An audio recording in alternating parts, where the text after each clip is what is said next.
Masz stworzyć nową prezentację i na samą myśl o tym, że będziesz musiała, czy będziesz musiał walczyć znowu z PowerPointem, dostajesz gęsiej skórki? Spokojnie, znam to, sama to przeżywałam.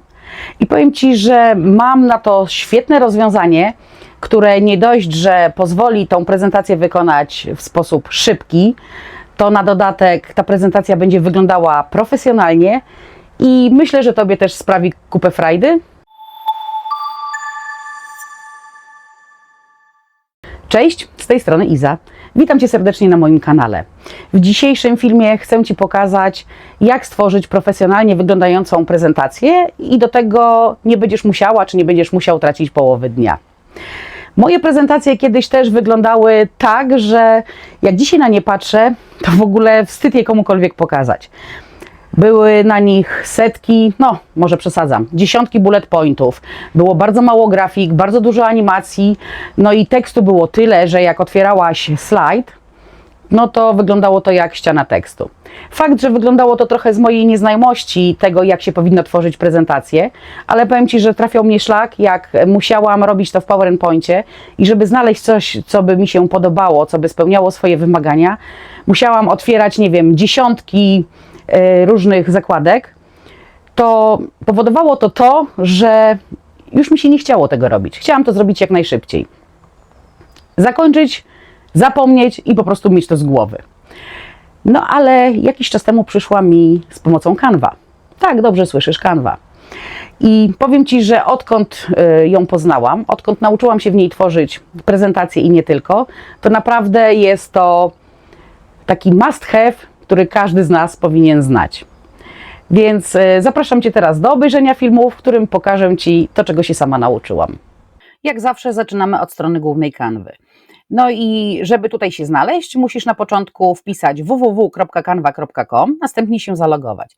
Jeżeli nie masz tutaj jeszcze konta, pokazuję w jednym z poprzednich filmików, co zrobić, jak się zarejestrować, żeby to konto uzyskać. No i dobrze, dzisiaj chciałam Wam pokazać, jakie możliwości ma Canva pod względem stworzenia własnej prezentacji. No i dlatego też wchodzimy sobie tutaj na górę, w wyszukiwarkę i wpisujemy po prostu prezentacja. Canva wyświetla nam różne podpowiedzi i ja sobie wybieram prezentacja 16:9, czyli jest to taki rozmiar jak chociażby film na YouTube'a. Wchodzę sobie w pusty szablon. No i teraz mamy dwie opcje. Albo zaczynamy całkowicie od zera, czyli od białej kartki i tworzymy wszystko zupełnie od początku, albo też korzystamy z gotowych projektów, które są dostępne w Canwie, które możesz pobrać i które możesz dostosować pod siebie. Ponieważ ja wychodzę z założenia, że należy pracować mądrze, a nie ciężko, więc ja będę korzystała z gotowego szablonu. No i na podstawie tego szablonu, który tutaj Wam pokazuję w tej chwili myszką, stworzyłam swoją taką króciutką prezentację po to, żeby móc zaprezentować Wam możliwości. No i zaczniemy sobie od edycji tekstu. Jeżeli chodzi o tekst w prezentacjach, możemy go zedytować tak samo jak każdy inny tekst w każdym innym projekcie. Czyli mamy tutaj dostępną pełną edycję. Ja na przykład będę chciała sobie teraz zedytować tutaj tytuł tego slajdu. Klikam na niego.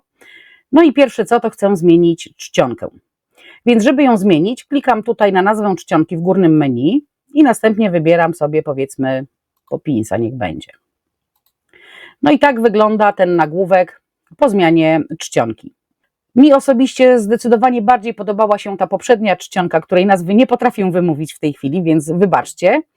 No ale na potrzeby, mówię, tego filmiku pokazuję tak, jak to powinno być. No i dobrze, co my jeszcze możemy z tym zrobić? Możemy tę czcionkę powiększyć za pomocą tych plusików i minusików, które są tutaj w górnym menu. Możemy ją powiększyć lub pomniejszyć za pomocą rozciągnięcia albo ściągnięcia tego pola tekstowego. Możemy też tę czcionkę zmienić jej kolor i na przykład ja sobie zmienię na kolor pomarańczowy. Jeżeli masz zidentyfikowane kolory marki, to Canva tutaj z boku od razu też podpowiada Ci Twoje kolory. Możemy tekst również pogrubić, możemy go napisać kursywą, podkreślić, skreślić, Możemy też zmienić tylko i wyłącznie na wielkie litery.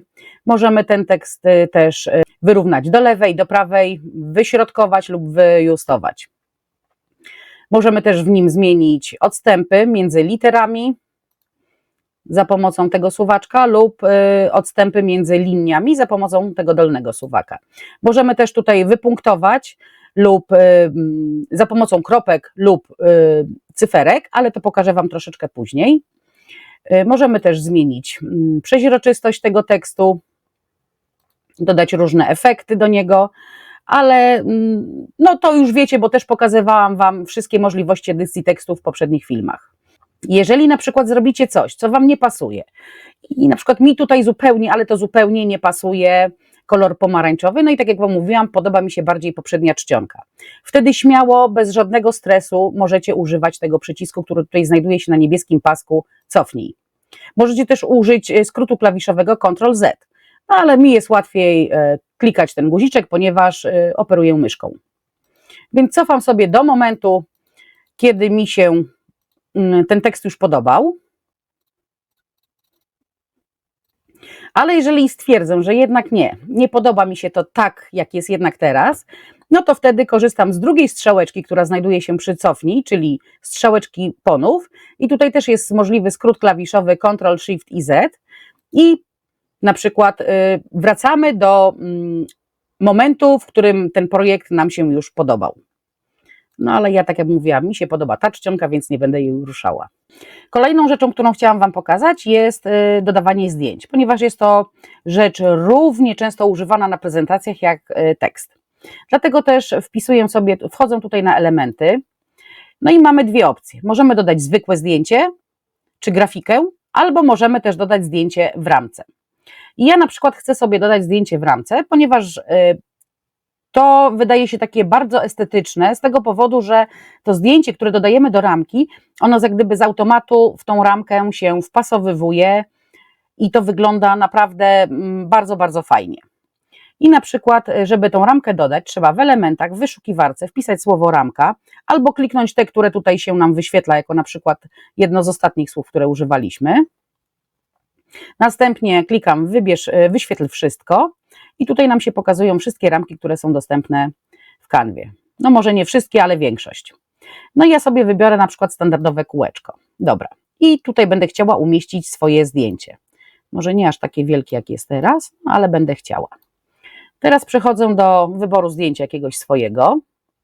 I ja sobie tutaj wejdę w projekty, bo mam tutaj porobione foldery, moje zdjęcia i wybieram sobie zdjęcie, które chcę tu umieścić. Łapię za zdjęcie, przeciągam i w momencie, kiedy kursor myszki znajduje się na tle ramki, to zdjęcie jak gdyby z automatu się już wpasowało. No i dobrze, ja teraz to zdjęcie mogę troszeczkę przesunąć w prawo, w lewo, w górę, w dół, w zależności od tego, jakiego formatu jest to zdjęcie. No i ja będę chciała je troszeczkę obniżyć w dół, ponieważ są całkiem obcięte moje włosy. Kliknęłam dwukrotnie na ramce i przesuwam sobie to zdjęcie troszeczkę w dół. Nie mogę tego zdjęcia w tej chwili przesunąć w prawo ani w lewo, ponieważ jak widzicie, to zdjęcie jest w pionie i ono jest dokładnie wielkości tej ramki. No i wygląda to troszkę lepiej, bo już teraz przynajmniej moje włosy widać. Dobra. No ale możemy też dodać zwykłe zdjęcia. Co zrobić? Usuwamy tutaj ramkę, ponieważ jesteśmy już w elementach i wpisujemy sobie na przykład, nie wiem, kwiatek. Tak ogólnie, żeby było. Klikamy na zdjęcia. Matko, co ja zrobiłam? Na zdjęcia i bierzemy sobie jakiś kwiatek, powiedzmy ten czerwony. Przyciągamy i wstawiamy. Kwiatek jest troszeczkę za duży, więc ja sobie go zmniejszę. I mamy zdjęcie kwiatka. Możemy też dodać sobie tutaj jakąś grafikę. Powiedzmy też, niech już to będzie jakiś tam kwiatek. I teraz dla odmiany wezmę sobie taki. Wstawiam, on też jest za duży, ale to nic takiego. Ja sobie na ten kwiatek klikam i też go sobie dowolnie zmniejszam. I wygląda to w ten sposób. Ja sobie te kwiatki pousuwam, bo one mi są niepotrzebne, więc nie będzie ich. Widzicie, klikam do tego momentu tym przyciskiem cofnij, aż mi to zniknie. Oczywiście ramki możemy, wracam tutaj teraz do ramek na moment, możemy je dać w dowolnej, że tak powiem, dowolnego kształtu. I zobaczcie, na przykład bardzo fajne też są takie ramki a la przerwana strona, czy chociażby jakieś takie, no nietypowe, na przykład, no nie wiem, takie zdjęcie, taka ramka.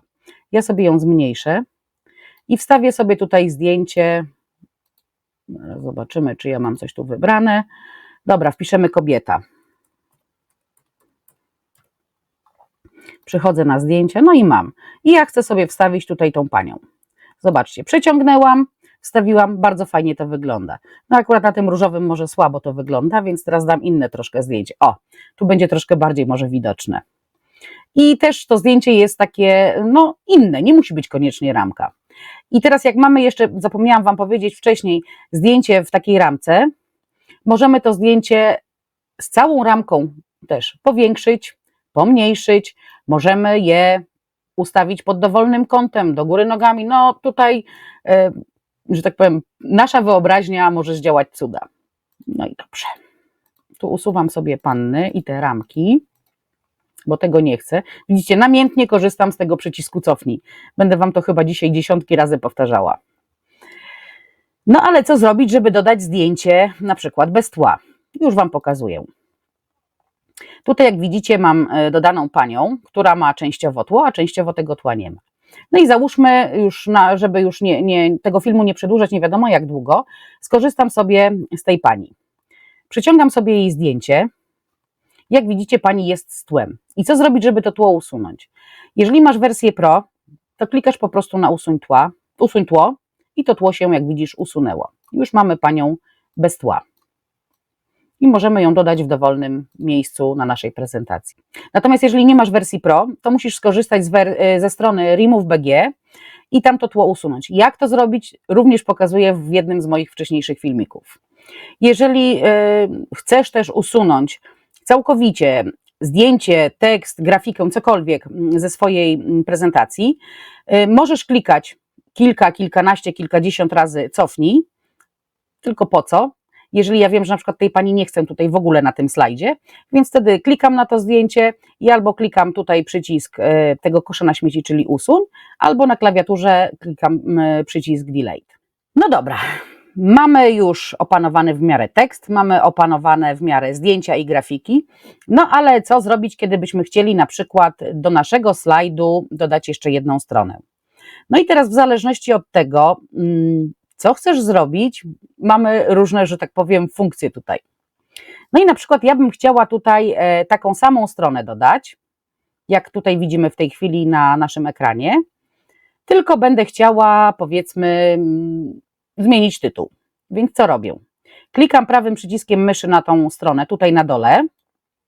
Otwiera nam się tutaj pole jak gdyby wyboru z menu i robię po prostu prawym przyciskiem myszy, lewym przyciskiem myszy, powiel stronę lub stosuję kombinację klawiszy Ctrl i D. I wtedy ta strona nam się pojawiła. Zobacz, jest jedna strona i jest druga taka sama strona. Ja tego nie potrzebuję w tej chwili, pokazałam Ci tylko, że jest taka możliwość, więc cofnę to, ponieważ nam to jest niepotrzebne do niczego. No dobrze, chciałabym też dodać na przykład slajd z innego projektu, ponieważ on mi się z jakiegoś powodu bardziej podoba. Więc przychodzę sobie tutaj na górę na projekty, szukam sobie slajdu, który mi się podoba, na przykład weźmy ten i wybieramy stronę, która nam najbardziej, że tak powiem, pasuje do naszej wizji. Powiedzmy, ja bym chciała na przykład dodać tą stronę. I dodajemy ją w tej chwili jako nową stronę, ponieważ ja ją chcę dodać jako jedną ze stron mojej prezentacji. Mogłaby się też dodać, czy mógłby się też dodać jako zamiennik bieżącej strony, ale my potrzebujemy dodać ją jako nową stronę. No i dobra, widzisz, wstawiła nam się nowa strona, tak? Tyle tylko, że ta nowa strona wygląda no, zupełnie inaczej niż nasz cały, że tak powiem, układ, który tutaj mamy. No więc co zrobić?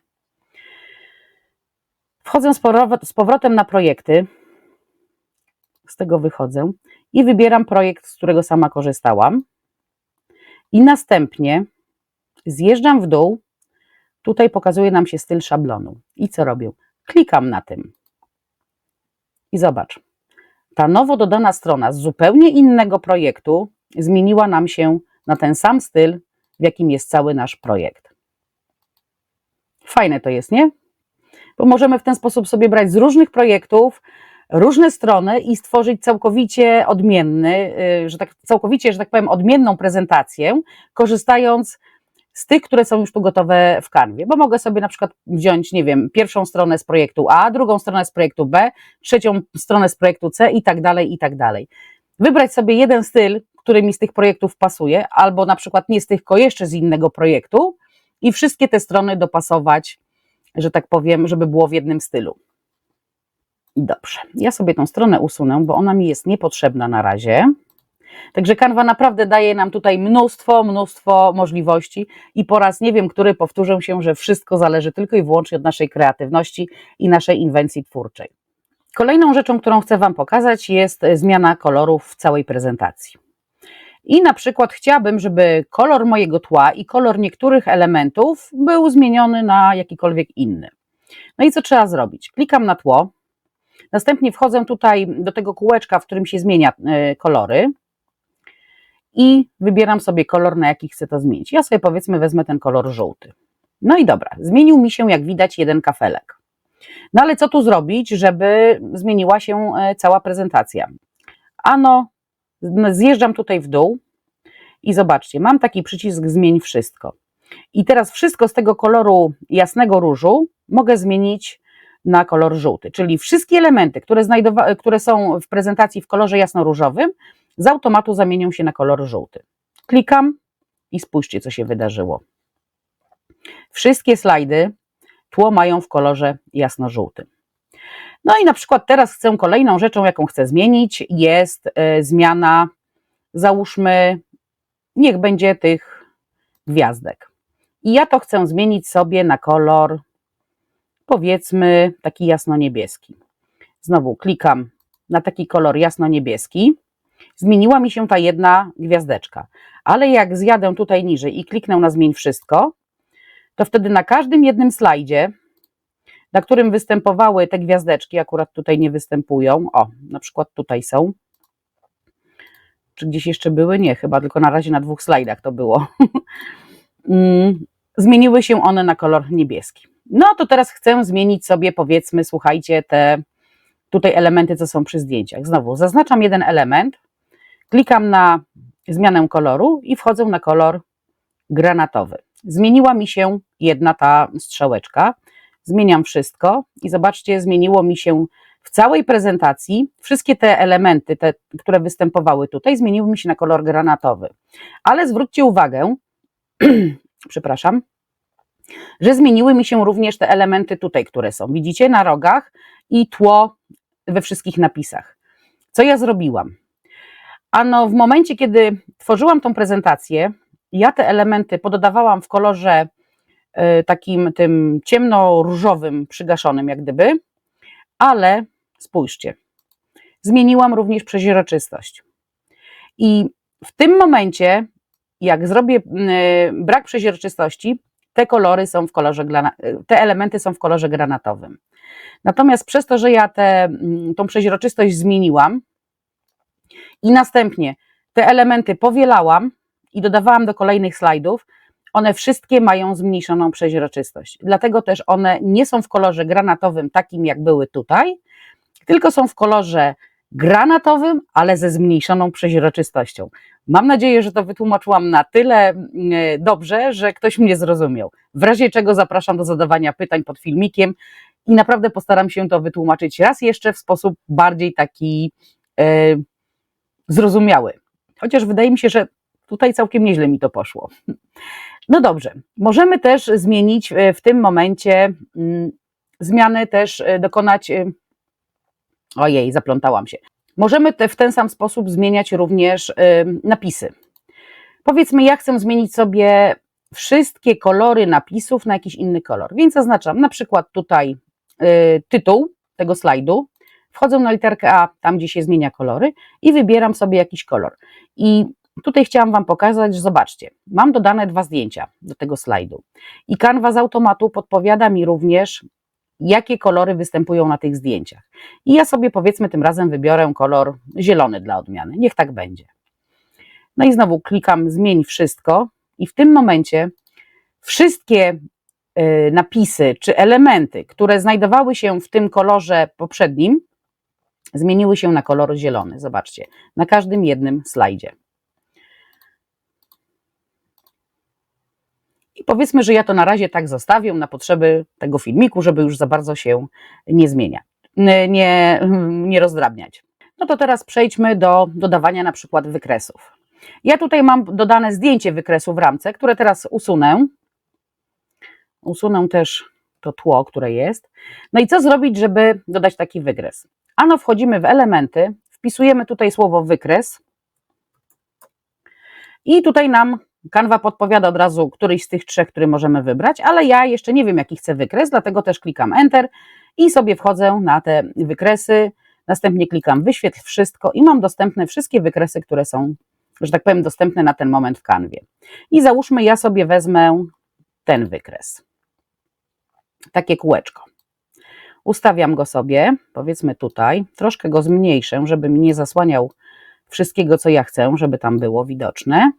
No i tak, mamy tutaj element 1, element 2, element 3, bo akurat dane do tego wykresu mamy tylko 3.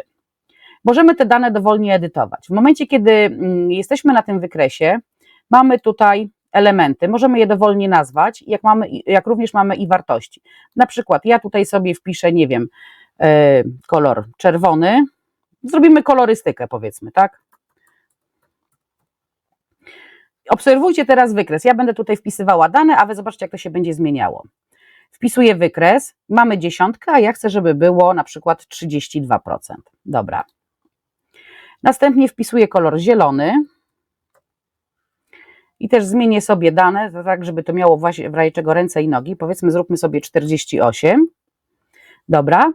No i tutaj sobie wpiszę kolor czarny. Ile to jest? 70, 80. Tutaj muszę wpisać 20, żeby było 100%. No i tak się prezentuje nasz rozkład kolorów. I zwróćcie uwagę, że tutaj już nie ma napisu element, tylko tutaj pojawiły się od razu nasze dane, czyli kolory. No dobrze, ale co zrobić w momencie, kiedy ja się pomyliłam i teraz chciałabym zmienić wartości? Najeżdżam na taki wykres, klikam dwukrotnie i zobaczcie, otworzyła mi się znowu tutaj tabelka z danymi. Mogę te dane wpisywać ręcznie z tak zwanego palca, ale mogę też te dane importować. I mogę je importować na przykład z arkusza Google. I wtedy jak importuję, te dane mi się z automatu jak gdyby wstawią tutaj w tą tabelę i z automatu jak gdyby też mi się ten wykres zmieni tak, jakbym chciała. Co ja mogę do tego wykresu jeszcze zrobić? Mogę dodać jeszcze jeden kolor. Tutaj sobie zmienimy na przykład na kolor fioletowy. I dodam sobie, niech to będzie, aha, tu nie może być, to niech tutaj będzie 28, a tu będzie 20. Zobaczcie, dodałam jeden kolor i mi się wykres zmienił. I tak możemy to dodawać ręcznie. Przy imporcie, no to będzie troszeczkę inaczej, no bo tutaj tyle, ile danych zaimportujemy, tyle tych, że tak powiem, kolorów będzie występowało na naszym projekcie. Kolejną rzeczą, którą chciałam Wam pokazać, są ramki i mock-upy. Ramki już Wam pokazałam wcześniej, natomiast tutaj chciałam Wam pokazać też, jak można skorzystać na przykład z mock-upów w formie chociażby, nie wiem, telefonu komórkowego. Co trzeba zrobić, żeby taki mock-up, że tak powiem, wstawić? Wchodzimy tutaj na elementy i po raz kolejny wpisujemy słowo ramka, ale do tego dodajemy na przykład telefon. Klikamy i zobaczcie, wyświetliły mi się tutaj wszystkie ramki, które są z telefonem. Oprócz tego, tych z telefonem, później wyświetlają mi się też różne inne, ale na początku zawsze wyświetlają Ci się ramki, które, że tak powiem, są ramkami z telefonu. I załóżmy, ja sobie tą ramkę będę chciała wstawić, więc ją sobie wstawiam i teraz do niej będę chciała wstawić sobie jakieś zdjęcie. Niech to będzie, okulary powiedzmy, nie? Trudno mi tak na szybko jest wymyślać. Niby to jest wszystko proste, ale jednak nie do końca. No i dobra, mam takie zdjęcie okularów i powiedzmy chciałabym tą panią sobie wstawić. No więc też najeżdżam tak, żeby kursor myszki znalazł się tutaj w ramce. No i mamy. No ale jak widzicie, to też nie do końca fajnie wygląda, więc co z tym robię? Ano dokładnie to samo, co robię ze zwykłymi ramkami, czyli po prostu przesuwam. I zobaczcie, już mam panią wstawioną tutaj w mock-up telefonu. I też w całości mogę to powiększać, pomniejszać, robić z tym, co chcę. Mogę sobie dodać na przykład też ramkę w formie książki.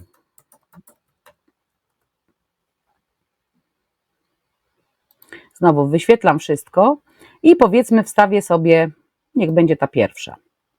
Spójrzcie. Mam wstawioną, oj, akurat tu będzie kiepsko widoczny, dobra, zrobimy inaczej. No, dobra, przesuniemy panią, będzie prościej. Nie będzie mi tak latało.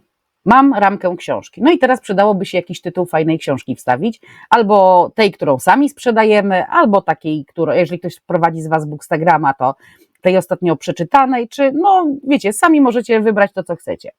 I powiedzmy, ja sobie wpiszę, zobaczymy, może Harry Potter się wyświetli. Zdjęcia. Nic się nie wyświetliło, tak? No dobra, powiedzmy, że sobie to zdjęcie wezmę. Więc przyciągam sobie tutaj tak, żeby było widać. Przyjmijmy, że to jest okładka książki. Znowu ją sobie ustawiam tak, jakbym chciała. No i zobaczcie, mam dodane zdjęcie książki. Na tym jasnym kolorze to trochę słabo widać, ponieważ ten mock-up jest też ciemny, więc na potrzeby moment zmienię sobie tutaj kolor tła na jakiś ciemniejszy, powiedzmy na taki. O, widzicie? I już mamy mock-up książki dodany. To jest naprawdę mega proste. Naprawdę, uwierzcie mi, to jest tak proste, że no nie wiem. Zakładam, że gdybym w PowerPoincie robiła tą prezentację, zdecydowanie więcej czasu mi zajęłoby zrobienie takiej prezentacji i musiałabym mieć dużo więcej zakładek pootwieranych, żeby wynaleźć zdjęcia, żeby wynaleźć, nie wiem, jakieś napisy, coś, co tylko bym chciała. Natomiast tutaj w Canwie mamy wszystko wgrane i moim zdaniem jest to naprawdę mistrzostwo świata, bo tego czasu zajmuje nam taka praca dużo mniej i możemy sobie w tym czasie, nie wiem, chociażby czy książkę poczytać, czy kawę wypić, czy nie wiem, poplotkować ze znajomymi, tak? Wszystko jedno. Dobra, to sobie zostawię, niech to będzie. Co ja mam tutaj jeszcze Wam do pokazania? Momencik, muszę sprawdzić. Aha, no i teraz mamy efekty różnego rodzaju, przejścia i animacje. No więc tak, możemy różnego rodzaju dodać efekty, na przykład do napisów. Tak jak Wam mówiłam wcześniej, pokażę Wam to teraz. I mamy wybór taki jak no, przy każdej jednej edycji tekstu. Czyli możemy sobie dodać na przykład takie to podniesienie, czyli taki jak gdyby delikatny poblask. Możemy dodać sobie obramowanie w dowolnym kolorze. Możemy dodać samo wydrążenie, żeby było troszkę inaczej niż wszystko inne. A możemy też nie dodawać nic. Jeszcze zapomniałam Wam powiedzieć, że przy dodaniu efektu możemy też sobie zmieniać na przykład grubość, w tym przypadku obramowania, czy w przypadku wydrążenia, czy tych, wiecie czego, no, tych linijek dookoła literek. I tutaj dokładnie to samo możemy zrobić. Dobra, ale ja tego nie chcę, więc cofamy się. Dobra, jestem teraz na tym momencie, na którym byłam. Możemy też dodać różnego rodzaju animacje do każdego jednego z tych elementów, czyli na przykład na przejściach, na przykład na tytule możemy dodać sobie animację, załóżmy maszynową. Przy tym tekście tutaj pisanym możemy dodać sobie animację, powiedzmy, bloku. Przy gwiazdkach możemy dodać sobie fikołki na przykład. A akurat nie przy gwiazdkach dodałam, tylko przy czymś innym, więc cofnę to na moment, bo mi zależy na samej gwiazdce. Dobra, przy tej gwiazdce Wam pokażę. Fikołek. Ponieważ przy tej bym musiała znowu wchodzić w warstwy i to jest znowu kolejna rzecz. Ale dobra, wchodzimy. Tą gwiazdkę chcę zmienić też, dać jej animację, więc wchodzimy w położenie. Mamy warstwy i sprawdzam, która to jest gwiazdka. To jest ta gwiazdka. Dobra, mam ją zaznaczoną, więc klikam z powrotem. Mam ją zaznaczoną, jest animacja i załóżmy, no tutaj, żeby było coś innego, niech będzie rozmycie. Nie? No i tutaj te zdjęcia też mogę animować. No i tutaj na przykład dodam scrapbooking, tutaj dodam neon, a tutaj dodam zoom. No i zobaczcie, Mamy sobie taką animację na tym jednym slajdzie. Ale zwróćcie uwagę, jak to wygląda. Tutaj Wam będę chciała pokazać dokładnie ten slajd. Tutaj sobie stanę. Zobaczcie. No niestety, moim zdaniem, i myślę, że nie tylko moim, ale wszystkie te ozdobniki, które są w formie różnych rodzajów animacji, rozpraszają bardzo uwagę. I uważam, że im mniej tych animacji, tym lepiej. To tak jak z przyprawami, dlatego tutaj dałam też te ikonki zdjęcia przypraw. Że tak naprawdę całym daniem głównym jest nasza prezentacja, ewentualnie nasz jeden slajd, natomiast animacje to są tylko i wyłącznie przyprawy. I jak damy ich za dużo, no to ta potrawa niestety tak do końca nie fajnie smakuje, nie? Dlatego ja tutaj proponuję używać naprawdę, ale to naprawdę bardzo, bardzo mało tych animacji, nie przesadzać z nimi, tak? Jedna animacja jakaś tam gdzieś, bo chcemy coś podkreślić, że to jest coś bardzo ważnego, wystarczy, ale co za dużo to niezdrowo. Dobra, ja sobie teraz te animacje pousuwam. No i dobra, usunęłam sobie animację, pokazałam Wam, jak to można zrobić, pokazałam Wam efekty. No i teraz fajnie by było pokazać, jakie są możliwości przy dodawaniu przejść między tymi slajdami, żeby to nie było takie, wiecie, zwykłe naciskanie spacji, że te slajdy po prostu się przesuwają w prawo i tyle. To dodajmy troszkę życia, że tak powiem. Więc co możemy zrobić? Klikamy tutaj, nie wiem, czy widzicie, taki jest trójkącik z takimi jak gdyby strzałeczkami. Klikamy na to i zobaczcie, wyświetlają nam się różne możliwości przejść. W tej chwili mamy brak przejść, ale możemy wybrać przenikanie, czyli te prezentacje będą się przenikały. Możemy dodać właśnie przesuwanie się tych slajdów. Możemy za pomocą takiej linii, za pomocą kolorów. Może się jak gdyby kółko zmniejszać w środek, synchronizacja, przepływanie z góry na dół, czy po prostu wjazd. Tutaj też tak naprawdę to wszystko zależy od tego, co autor sobie wymyśli. No i teraz czas na kolejną genialną rzecz, która znajduje się tutaj w kanwie, a więc notatki i komentarze. Klikam sobie tutaj na dole, otwiera mi się pole do notatek. I tutaj mogę wpisać wszystko to, co mi ułatwi prezentowanie. Na przykład tego slajdu. Załóżmy, nie chcę zapomnieć, że miałam przedstawić historię, nie wiem, Gosi. No więc wpisuję sobie tutaj historia Gosi. To jest dla mnie podpowiedź. Nie wiem, przysłowie, załóżmy, widzisz, stryknij palcami. No więc też mogę sobie tutaj wpisać.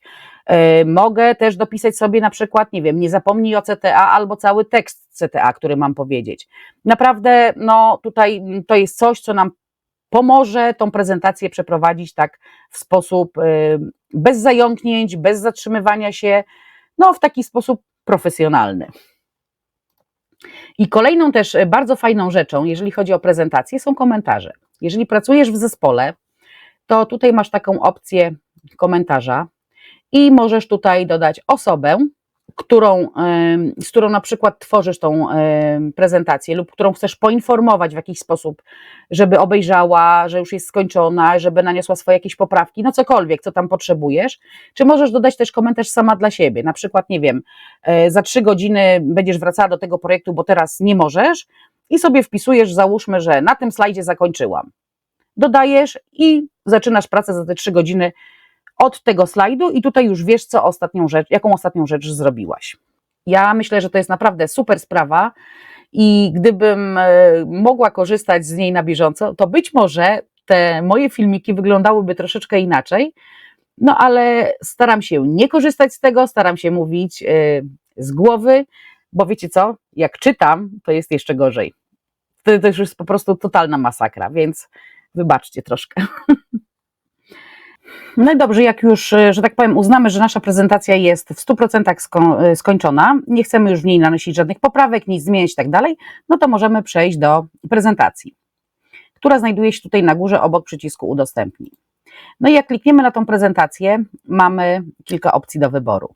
Pierwszą z nich to jest na przykład automatyczne odtwarzanie. I wtedy jak gdyby z automatu ta prezentacja sama się będzie odtwarzała, tak jak tutaj to widzisz w podglądzie, i ty nie musisz w to w żaden sposób ingerować. Drugą opcją jest prezentowanie na pełnym ekranie.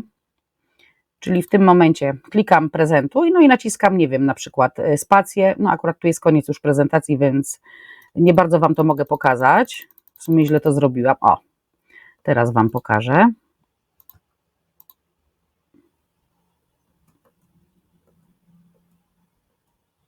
Tak wygląda ta prezentacja tak na szybko. Żeby wyjść, wciskamy Escape. Kolejną rzeczą jest widok prezentera. Tutaj jak widzicie, wyświetliły mi się dwa okienka. Muszę teraz sobie wyciągnąć to właściwe. Dobra. I tak, to jest okno, na którym to pod spodem, okno, na którym widzicie, które widzą widzowie waszej prezentacji. Natomiast to okienko, które teraz podsunęłam do góry, jest to Twoje okienko, na którym możesz sobie wpisać też jakieś właśnie notatki, podpowiedzi dla siebie, czy jakieś inne różne rzeczy, gdzie możesz też zrobić live'a na kanwie. Ale to, że tak powiem, nie ten moment, nie ten czas, to troszeczkę dla bardziej zaawansowanych.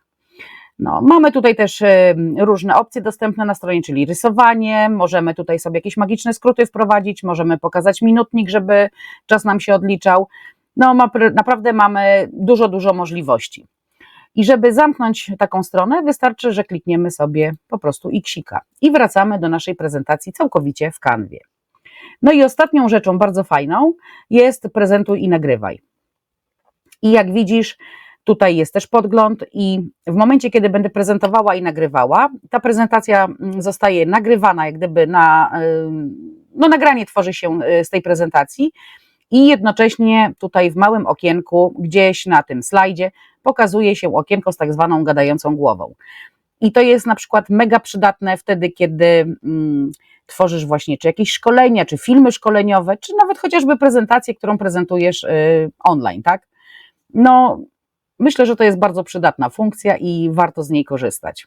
No i dobrze, w momencie, kiedy już mamy to wszystko zrobione, możemy przejść też do udostępniania. No i mamy do wyboru takie opcje. Wchodzę sobie tutaj na udostępnij, następnie na pobierz i mogę pobrać tą prezentację jako PDF standardowy, co jak widzicie jest tutaj sugerowane, ale też mogę zrobić z tego PDF do druku, wtedy kiedy będę chciała to wydrukować. Mogę zrobić plik MP4, wtedy kiedy mamy dodane jakieś animacje i chcemy, żeby te animacje cały czas były ruchome, no to wtedy musimy zastosować plik MP4. Możemy też dodać te slajdy z tej prezentacji jako zdjęcie, czyli jako plik JPG albo PNG i możemy albo wybrać wszystkie strony na raz, żeby nam się zapisały, one wtedy nam się zapiszą jako zip, albo możemy też wybrać poszczególne strony z tej prezentacji i pobrać tylko niektóre. I to jest wszystko, co chciałam Wam pokazać w dzisiejszym filmiku. Obecnie pracuję nad taką wersją premium Canvy, gdzie będę pokazywała troszkę bardziej zaawansowane wykorzystanie czy Canvy, czy właśnie chociażby prezentacji w Canwie, ale to jeszcze chwilę. Jak, że tak powiem, projekt będzie na ukończeniu, to na pewno podam Wam szczegóły.